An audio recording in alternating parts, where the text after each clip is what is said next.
அம்மணி நீ ஒரு இலை போட்டு சாப்பிடு. நீங்க சாப்பிடுங்க போற நான் சாப்பிட்டுக்கிறேன். அது என்ன புள்ள நானும் பாத்துக்கிட்டு இருக்கேன். கண்ணால கட்ட நாள்ல இருந்து நான் சாப்பிட்டு வச்ச எச்சியல இருந்தா நீயும் சாப்பிடுற. அது ஏதோ ருசிக்குமாக்க? அப்படியெல்லாம் ஒண்ணும் இல்லைங்க. இல்லீங்களா? வீட்டுக்கார சாப்பிட்டு போனதுக்கு அப்புறம் அதே இலையில வீட்டுக்கார உட்காந்து சாப்பிடுறாங்க இல்லையா, அதுக்கு என்ன அர்த்தம்னு தெரியுமா? இதுக்கு அர்த்தம் இருக்குதாக்க? என்ன இப்போ நீங்க சாப்பிட்டு போட்டு போறீங்க, அந்த இலையில நாங்க உட்காரோம் பாருங்க, அந்த இலையில என்ன மிச்சம் மீதி இருந்தோ அதெல்லாம் உங்களுக்கு பிடிக்கலன்னு அர்த்தம். அது புரிஞ்சு ஓட்டு மச்ச நாள் நாங்க செய்ய மாட்டோங்க. அதனாலதான் நீங்க சாப்பிட்டதுக்கு அப்புறம் சாப்பிடுறது.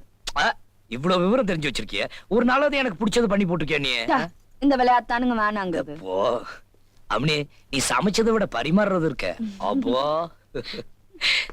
ஐயா யாரு பெரிய சாமி என்ன உள்ள வாங்க. ஆறா இருந்தாலும் வீட்டுக்குள்ள செருப்பு காலோட வரக்கூடாதுன்னு தெரியுமில்ல. கவுண்டர் வீடாக்குது எனக்கு நான் சொல்றது.